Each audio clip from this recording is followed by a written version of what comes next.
नमस्कार, जय श्री राम। मेरे YouTube channel Arvind Kumar official में आप सभी का स्वागत है। धर्मांतरण का जो खेल है वो आज से हमारे देश में नहीं चल रहा। जब से ये भारत देश बना, जब से हमारे देश के अंदर बहुत सी मिशनरीज आई, बहुत से मजहबी लोग आए, तब से ही ये खेल चल रहा है और तब से ही चलता जा रहा है।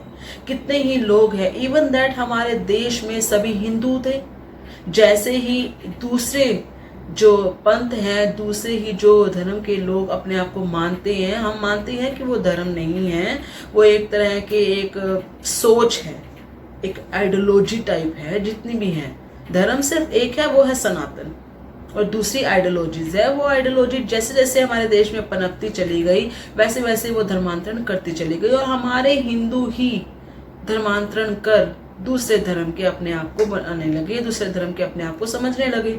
और आज वही हमारे देश के अंदर हर चीज़ के लिए गुनहगार बन जाते हैं, हर चीज़ के लिए जड़ बन जाते हैं।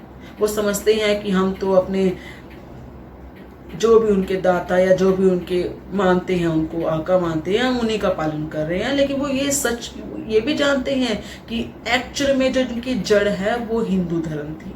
वो ये बात अच्छे से समझते हैं, लेकिन उसके बावजूद जो उनके दिमाग पर वो फितूर सवार हुआ पड़ा है, उस सवार फितूर को वो हटा नहीं पा रहे हैं। खैर, बात आती है धर्मांतरण की।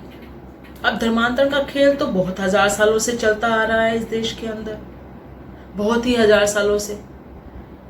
उसके बाद जब कोई धर्मांतरण नहीं करता है तो उसको कराने का तरीका भी अलग तरीके से ढूंढने लगते हैं। और हम जानते हैं सबसे ज्यादा टारगेट किया जा रहा है हमारी बहन बेटियों को। उन्हीं के साथ सारे खेल रचते हैं ये। वो प्यार से मान जाए तो ठीक, और ना माने तो उनका या तो उनको 32 में बदल दो, 32 टुकड़े कर दो, या कुछ और कर दिया जाए उनके साथ। और यही चलता आ रहा है। लेकिन क्योंकि अब हिंदू जागृत हो रहा है तो हमारी बहन बेटियां भी जागृत हो रही हैं। और इस जागृत अवस्था के अंदर उन्हें ये तो चाहे शुरुआत में पता नहीं लगता कि वो लड़का सामने वाला किसी और पंथ का, किसी और धर्म का है, लेकिन जब उन्हें पता लगता है तो वो इसके खिलाफ आवाज जरूर उठाती हैं। वो पहले बेशक प्यार में अंधी हो जाती हैं, लेकिन जैसे ही उन्हें ये पता लगता है कि सामने वाला धोखा दे रहा है तो वो इसके खिलाफ आवाज भी उठाने लगी हैं। आप ये मान लीजिए कि शायद एक फिल्म के आने से ही जागृति आई। आप ये मान लीजिए कि शायद उन लड़कियों का जिनका कोई कसूर नहीं था, उनकी हत्या के कांड जो इन्होंने देखे हैं, शायद उसके बाद से ये जागृति आने लगी है। बहुत सी लड़कियां हैं जो अभी भी सुप्त अवस्था में हैं, जो अभी भी सोई हुई हैं। उन्हें अभी भी इस बात का होश नहीं है कि उनके साथ एक ना एक दिन गलत होगा अगर वो इसी तरीके से प्यार के बहकावे में पड़ी रही। लेकिन बहुत सी लड़कियां इस बात को समझ भी गई हैं। एक लड़की है जो कि लखनऊ से है, उसे एक लड़के से प्यार हो जाता है। प्यार होता नहीं है एक्चुअली में इन लड़कियों को, इन्हें प्यार करवाया जाता है। क्यों इन्हें हमेशा इसी दूसरे धर्म के लड़कों से ही प्यार होता है? क्योंकि इनके सामने वो बनकर ऐसा आते हैं। लड़के का असली नाम इरशाद बनकर आया ईश्वर बन के, हाथ में कलावा पहन के, इवन दैट मंदिर में जाकर भी उस लड़के ने जो तरीका अपनाना था वो तरीका अपनाया। उसने लड़की के साथ पहले दोस्ती की, फिर उसके साथ प्यार किया, और फिर उसके साथ शादी की। और शादी पे देखिए, सारे रीति रिवाज हिंदू धर्म के हिसाब से, सारे मंत्र उच्चारण हिंदू धर्म के हिसाब से, हवन कुंड की अग्नि के आसपास 7 जन्म के फेरे लिए गए, क्योंकि वो तो मानते नहीं हैं, लड़की मानती थी।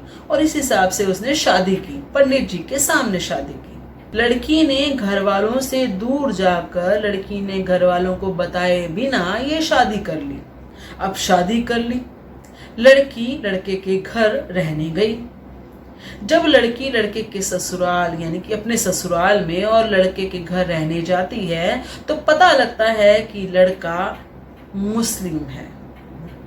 लड़का खुद कहता है कि मेरा नाम इरशाद है और तुम्हें धर्मांतरण करना होगा क्योंकि अब तुम मेरी ब्याहता हो चुकी हो। लड़की इस बात का विरोध करती है कि मैं ये नहीं जानती थी कि तुम इस धर्म के हो और मैं अपना धर्मांतरण नहीं करूंगी। मुझे ईश्वर में विश्वास है तो मैं अपने ईश्वर को नहीं छोड़ सकती।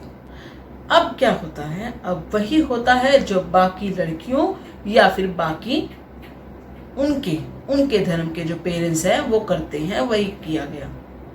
इस लड़की को मारा गया, बुरी तरीके से इसे पीटा गया, क्योंकि लड़की धर्मांतरण कबूल नहीं कर रही थी। बार बार वो लड़की यही कह रही थी कि मैं अपने धर्म पर, अपने सनातन पर अडिग हूँ और मैं अपना धर्मांतरण नहीं करूंगी। लड़के ने उसे बुरी तरीके से मारा।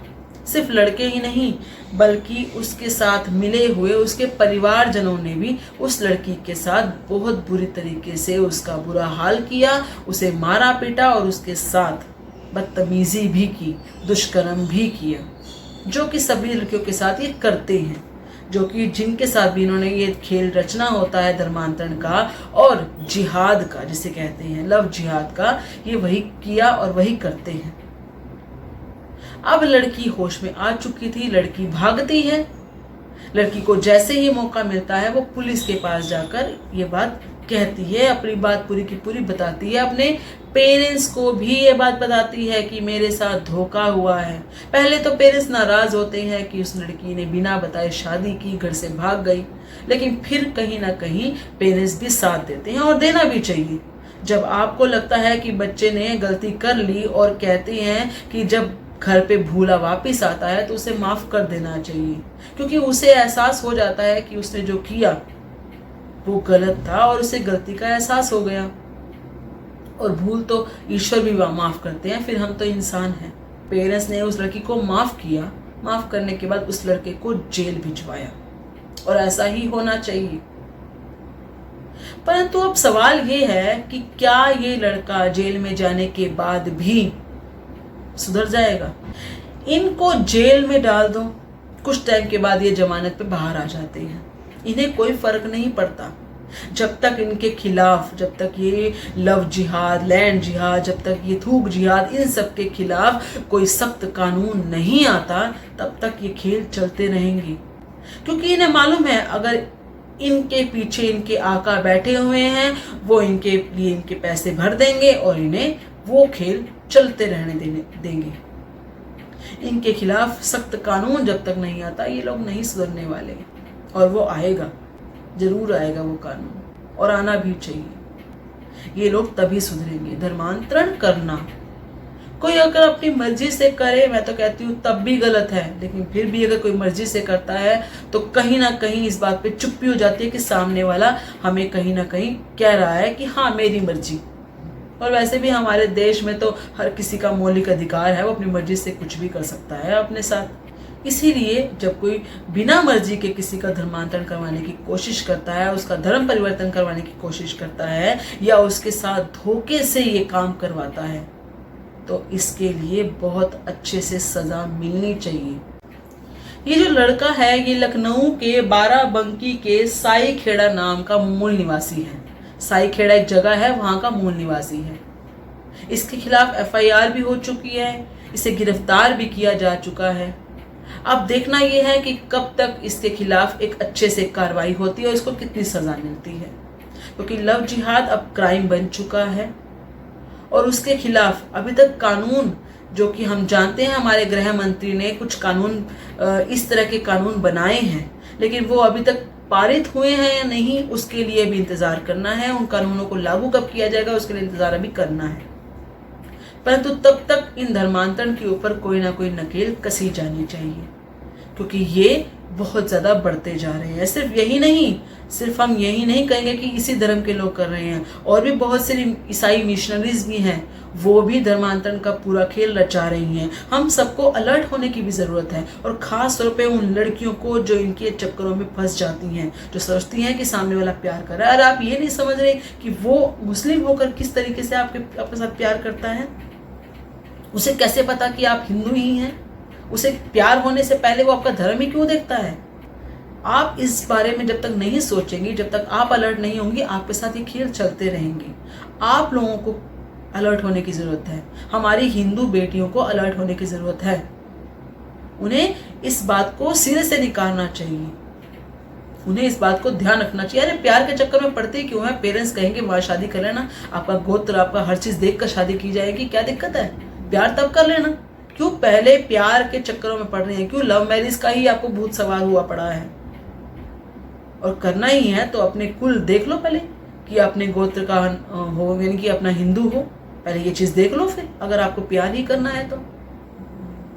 खैर, आप सबका इस बारे में क्या ख्याल है, क्या आपकी राय है, कृपया कमेंट बॉक्स में जरूर बताइएगा कि लव जिहाद के बारे में और बहुत सारे जिहाद है, उनके बारे में आपकी क्या विचार है। इस चीज को रोकने के लिए हमें समाज में रहकर क्या करना चाहिए? कानून जो करेगा वो करेगा, लेकिन समाज में रहकर हम लोगों को इस चीज के लिए क्या करना चाहिए, उसके लिए कमेंट में जरूर बताइएगा, अपनी राय जरूर रखिएगा। इस वीडियो को लाइक और शेयर कीजिएगा। यदि आपने हमें फॉलो नहीं किया है तो कृपया करके फॉलो भी जरूर कीजिएगा। धन्यवाद। जय श्री राम।